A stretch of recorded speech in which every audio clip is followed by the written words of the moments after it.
ರಾಜಕಾರಣ ಗಬ್ಬೆದ್ದು ಹೋಗಿದ್ದಾರೆ. ಆ ಪಕ್ಷ ಈ ಪಕ್ಷ ಅಲ್ಲ, ಕಾಂಗ್ರೆಸ್ಸು ಹಾಗೇ ಇದೆ, BJPನೂ ಹಾಗೇ ಇದೆ, JDSಸು ಹಾಗೇ ಇದೆ.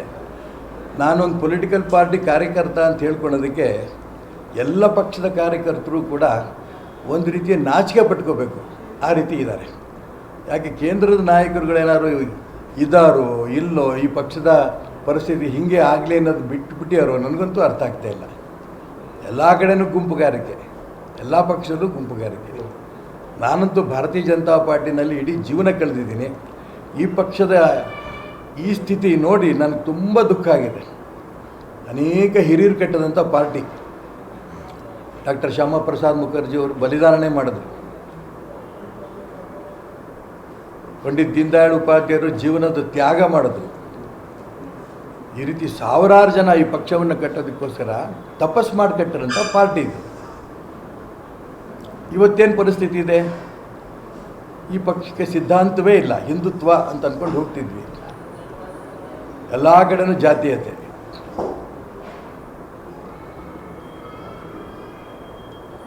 ಎಲ್ಲ ಒಟ್ಟಿಗೆ ಕೂತ್ಕೊಂಡು ಸಾಮೂಹಿಕ ನೇತೃತ್ವದಲ್ಲಿ ಈ ಪಕ್ಷವನ್ನು ನಡೆಸ್ತಿದ್ವಿ.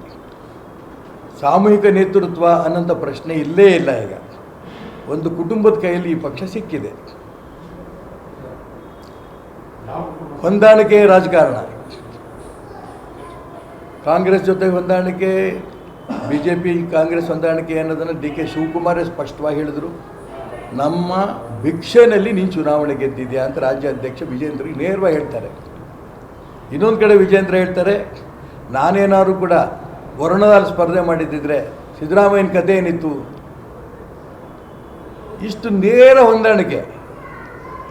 ಇದು ಭಾರತೀಯ ಜನತಾ ಪಾರ್ಟಿಯ ಪಕ್ಷವನ್ನು ಕಟ್ಟಿದಂಥ ಎಲ್ಲ ಜಿಲ್ಲೆಯ ರಾಜ್ಯದ ಹಿರಿಯ ಕಾರ್ಯಕರ್ತರು ನೋವಾಗಿ ಎಲ್ಲರೂ ಪಕ್ಕದಲ್ಲಿ ಕೂತಿದ್ದಾರೆ. ಏನು ಮಾಡಬೇಕು ತೋಚ್ತಾ ಇಲ್ಲ. ಸರಿ ಹೋಗುತ್ತೆ, ಈ ನಂಬಿಕೆ ಎಲ್ರಿಗೂ ಇದೆ.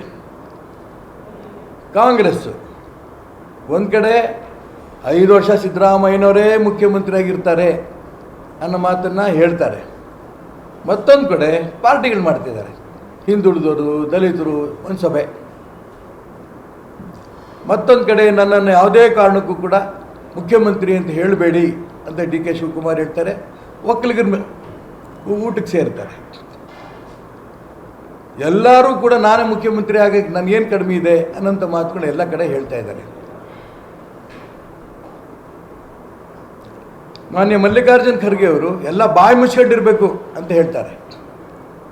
ಅವ್ರ ಮಾತು ಎಲ್ಲೂ ಬೆಲೆ ಇಲ್ಲ. ಅವ್ರ ಮಾತಿಗೆ ಬೆಲೆ ಇಲ್ಲ ಅನ್ನೋದಕ್ಕಿಂತ ನನಗೆ ತುಂಬ ರಾಜಕಾರಣಕ್ಕಿಂತ ತುಂಬ ನೋವಾಗಿದ್ದು ಅಂದರೆ, ಸ್ವತಃ ಮಲ್ಲಿಕಾರ್ಜುನ್ ಖರ್ಗೆ ಅವರು ಕುಂಭಮೇಳವನ್ನು ಟೀಕೆ ಮಾಡಿದ್ದು. ಈ ದೇಶದ ಮತ್ತು ವಿದೇಶದ ಹಿಂದೂಗಳು ತ್ರಿವೇಣಿ ಸಂಗಮದಲ್ಲಿ 144 ವರ್ಷದ ನಂತರ ಬಂದಿರೋಂಥ ಕುಂಭಮೇಳಕ್ಕೆ ನಾವೆಲ್ಲ ಹೋಗಿ ನಮ್ಮ ಜನ್ಮವನ್ನು ಸಾರ್ಥಕ ಮಾಡ್ಕೋಬೇಕು, ಅಲ್ಲಿ ಸ್ನಾನ ಮಾಡಿ ಅಂತ ಈಗಾಗಲೇ 40 ಕೋಟಿ ಜನಕ್ಕೂ ಹೆಚ್ಚಿಗೆ ಬರ್ತಾ ಇದ್ದಾರೆ ಅನ್ನೋಂಥ ಸುದ್ದಿ ಇದೆ. ಅಂದರೆ ಕರ್ನಾಟಕ ಈ ದೇಶದ ಪಾಪ್ಯುಲೇಷನ್ನಲ್ಲಿ 1/3 ಜಾಸ್ತಿ. ಖರ್ಗೆ ಅವರೇನು ಹೇಳ್ತಾರೆ, ಕುಂಭಮೇಳಕ್ಕೆ ಹೋಗಿ ನೀವು ಸ್ನಾನ ಮಾಡಿದ್ರೆ ಬಡವ್ರ ಹೊಟ್ಟೆ ತುಂಬತ್ತಾ? ಯಾಕೆ ಹಿಂದೂಗಳನ್ನು ನೋಯಿಸ್ತೀರಿ ಮನೆ ಖರ್ಗೆ ಅವರೇ? ನೀವು ಹಿರಿಯ ರಾಜಕಾರಣಿ, ಮುತ್ಸದ್ದ ರಾಜಕಾರಣಿ. ನಿಮ್ಮಂಥವ್ರಿಗೆ ನಾನು ಟೀಕೆ ಮಾಡಬೇಕು ಅಂತ ನನಗೆ ಅನಿಸಲ್ಲ. ಆದರೆ ಬೇರೆಯವ್ರು ಬಾಯಿ ಮುಚ್ಕೊಂಡು ಇರ್ರಿ ನೀವು ಅಂತ ಕಾಂಗ್ರೆಸ್ನವ್ರು ಹೇಳ್ತೀರಲ್ಲ, ದಯವಿಟ್ಟು ನೀವು ಬಾಯಿ ಮುಚ್ಕೊಂಡಿರ್ರಿ. ಹಿಂದೂ ಸಮಾಜವನ್ನು ಕೆಣಕಬೇಡಿ. ಇಲ್ಲಿ ಬರೀ BJPಯವರು ಹೋಗ್ತಿಲ್ಲ ಕುಂಭಮೇಳಕ್ಕೆ. DK ಶಿವಕುಮಾರ್ ಹೇಳಿದರು, ಹಿಂದೂ ಕ್ಯಾಪ್ ಹಾಕ್ಕೊಂಡು ನಾನು ಕುಂಭಮೇಳಕ್ಕೆ ನಮ್ಮ ಸಂಸಾರ ಸಮೇತ ನಾನು ಹೋಗ್ತೀನಿ. ಸಭಾಧ್ಯಕ್ಷರು ST ಖಾದಿಯರು ಹೋಗಿ ಬಂದಿದ್ದಾರೆ, UT ಖಾದರ್ ಅವರು. ಹಂಗಾರೆ ಅವರೆಲ್ಲ ಬಡವರ ಹೊಟ್ಟೆ ಮೇಲೂ ಹೊಡೆಯೋದಕ್ಕೋಸ್ಕರ ಹೋಗಿದ್ದಾರಾ? ನಿಮ್ಮ ಅವರ ವಿಚಾರ ವ್ಯತ್ಯಾಸ ಇದ್ದರೆ ಹಂಗಾರೆ DK ಶಿವಕುಮಾರ್ನ ಖಾದರ್ ಅವ್ರನ್ನ ಪಕ್ಷದಿಂದ ಕಿತ್ತಾಕಿ. ಇನ್ನು ಯಾರ್ಯಾರು ಕುಂಭಮೇಳಕ್ಕೆ ಕಾಂಗ್ರೆಸ್ ಹೋಗಿದ್ದಾರೆ ಅವರೆಲ್ಲರೂ ಕಿತ್ತಾಕಿ. ಯಾರೂ ಕಾಂಗ್ರೆಸ್ನವರು ಕುಂಭಮೇಳಕ್ಕೆ ಹೋಗಬೇಡಿ, ಬಡವರು ಹೊಟ್ಟೆ ಮೇಲೆ ಹೊಡಿಬೇಡಿ, ಸೂಚನೆ ಕೊಡಿ.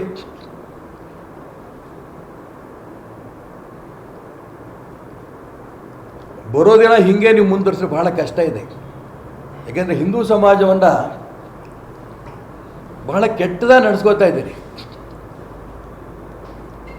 ಮೂರು ಕಡೆ ಹಸು ಕೆಚ್ಚಲು ಕಡ್ದಾಗ ಒಬ್ಬ ಕಾಂಗ್ರೆಸ್ಸಿಗರು ಮಾತಾಡಲಿಲ್ಲ.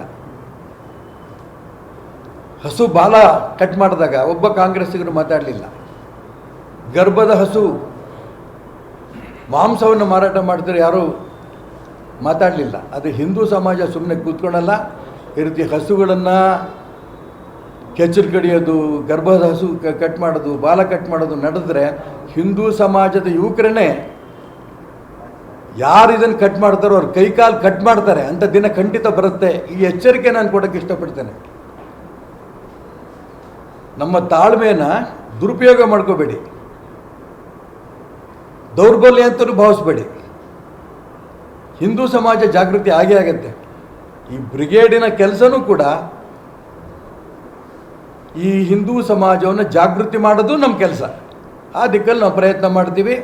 ಈ ಕಡೆ ಬಾಯಿ ಮುಚ್ಕೊಂಡ್ರಿ ಇಂಥ ಮೊನ್ನೆ ಖರ್ಗೆ ಅವರೇ ಕಾಂಗ್ರೆಸ್ನವ್ರಿಗೆ ಹೇಳ್ತೀರಿ, ನಾನು ನಿಮ್ಗೆ ಹೇಳ್ತೀನಿ, ಹಿಂದೂ ಸಮಾಜದ ಸುದ್ದಿ ಬರಬೇಡಿ, ನೀವು ಬಾಯಿ ಮುಚ್ಕೊಂಡಿರಿ. ಹಿರಿಯರು ನಾನು ವಿಧಿ ಇಲ್ಲದೆ ಈ ಪದ ಬಳಸಬೇಕಾಗಿದೆ ಅವರಿಗೆ, ಹಿಂದೂ ಸಮಾಜಕ್ಕೋಸ್ಕರ. ಆ ಮಠಗಳ ಅಭಿವೃದ್ಧಿ ಆಗಬೇಕು ಅನ್ನೋಂಥ ಅಪೇಕ್ಷೆ ನಮ್ಮೆಲ್ಲರದು ಇದೆ. ಅದೇ ರೀತಿ ದೇವಸ್ಥಾನಗಳು, ಎಲ್ಲ ಸಮಾಜದ ಸಣ್ಣ ಸಣ್ಣ ಸಮಾಜದವರು ದೇವಸ್ಥಾನ ಕಟ್ಕೊಂಡಿದ್ದಾರೆ. ಆ ದೇವಸ್ಥಾನಗಳು ಕೂಡ ಶಿಥಿಲಾವಸ್ಥೆಯಲ್ಲಿದೆ. ಅದನ್ನ ಅಭಿವೃದ್ಧಿನೂ ಕೂಡ ಮಾಡಬೇಕು. ಆ ದೇವಸ್ಥಾನದ ಪೂಜೆ ಮಾಡ್ತಾರಂಥ ಅರ್ಚಕರು ಅರ್ಚನೆ ಮಾಡೋಂಥ ರೂಪ ಕೂಡ ಅವ್ರಿಗೆ ಗೊತ್ತಿಲ್ಲ. ಶುಭ್ರ ಬಟ್ಟೆ ಹಾಕೋಬೇಕು ಅಂತ ಗೊತ್ತಿಲ್ಲ, ಅವರು ಸ್ನಾನ ಮಾಡಬೇಕು ಅಂತ ಕಲ್ಪನೆ ಇಲ್ಲ. ಯಾರು ಹೆಣ್ಮಕ್ಳು ಎಡೆ ತಂದು ಕೊಡ್ತಾರೆ, ಆ ಎಡೆನ ಇಟ್ಟು ಪೂಜೆ ಮಾಡಿ ಕಳಿಸ್ತಾರೆ. ಆದರೆ ಆ ಅರ್ಚಕರಿಗೆ ಭಕ್ತಿಗೆ ಯಾವ ರೂಪದಲ್ಲೂ ಕಮ್ಮಿ ಇಲ್ಲ. ಅವರಿಗೆ ಸರಿಯಾದ ಅರ್ಚನೆ ಹೇಗೆ ಮಾಡಬೇಕು ಅನ್ನೋಂಥ ತರಬೇತಿ ಕೊಡಬೇಕು ಅನ್ನೋಂಥ ಉದ್ದೇಶವೂ ಕೂಡ ಈ ಬ್ರಿಗೇಡ್ಗಿದೆ. ಜೊತೆಗೆ ರೈತರಿಗೆ ಸಮಸ್ಯೆ ಬಂದಾಗ, ಉದಾಹರಣೆಗೆ ಈಗ ವಕ್ಫ್ ಪ್ರಾಪರ್ಟಿ ಬಗ್ಗೆ ಇಡೀ ರಾಜ್ಯದಲ್ಲಿ ಅನ್ಯಾಯ ನಡೀತಾ ಇದೆ. ಗೋಮಾತೆಗೆ ಬಹಳ ಅನ್ಯಾಯ ಆಗ್ತಾ ಇದೆ. 3 ಕಡೆ ಕೆಚ್ಚಲನ್ನು ಕಡ್ದಿದ್ದಾರೆ. ಗರ್ಭದ ಹಸುಗಳ ಫೋಟೋ ತೆಗೆದು ವಾಟ್ಸಪ್ಪಲ್ಲಿ ಹಾಕಿ ಆರ್ಡ್ರ್ ತೊಗೊಂಡು ಆ ಹಸು ಮಾಂಸವನ್ನು ಮಾರಾಟ ಮಾಡ್ತಾಯಿದ್ದಾರೆ. ಅದು ಪೊಲೀಸ್ ಇಲಾಖೆಗೆ ಸಿಕ್ಬಿದ್ದಿದ್ದಾರೆ. ಹಸು ಬಾಲ ಕಟ್ ಮಾಡ್ತಾ ಇದ್ದಾರೆ.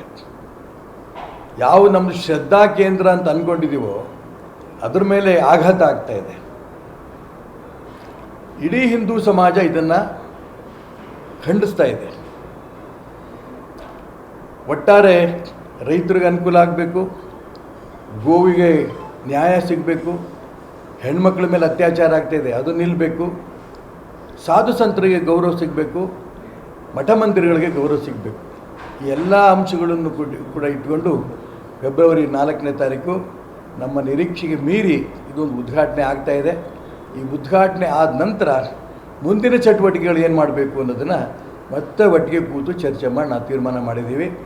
ಈ ಒಂದು ಉದ್ಘಾಟನಾ ಕಾರ್ಯಕ್ರಮಕ್ಕೆ ಸಾಧು ಸಂತರೇನು ಬರ್ತಾಯಿದ್ದಾರೆ, ಜೊತೆಗೆ ಭಕ್ತರೇನು ಬರ್ತಾಯಿದ್ದಾರೆ, ದೊಡ್ಡ ಸಂಖ್ಯೆಯಲ್ಲಿ ಆಗ್ತಾ ಇರೋಂಥ ಈ ಉದ್ಘಾಟನೆ ಕಾರ್ಯಕ್ರಮಕ್ಕೆ ತಾವೆಲ್ಲರೂ ಬರಬೇಕು ಅನ್ನೋಂಥ ನಾಗರಿಕರಿಗೂ ಪ್ರಾರ್ಥನೆ ಮಾಡ್ತೀವಿ. ಪತ್ರಕರ್ತರು ಕೂಡ ನಾನು ಪ್ರಾರ್ಥನೆ ಮಾಡ್ತೇನೆ. ನಾವು ಯಾವುದೇ ರಾಜಕೀಯ ಮುಖಂಡರಿಗೆ ನೀವು ಬರಬೇಕು ಅಂತೇಳಿ ಯಾರಿಗೂ ಕರೆದಿಲ್ಲ. ಯಾರು ಬಂದರೂ ಕೂಡ ಸ್ವಾಗತ, ಯಾವುದೇ ಪಕ್ಷದವ್ರು ಬಂದರೂ ಸ್ವಾಗತ. ಇದು ಪಕ್ಷಾತೀತವಾಗಿ ಜಾತ್ಯತೀತವಾಗಿ ನಡೀತಾ ಇರೋಂಥ ಒಂದು ದೊಡ್ಡ ಸಂಘಟನೆ.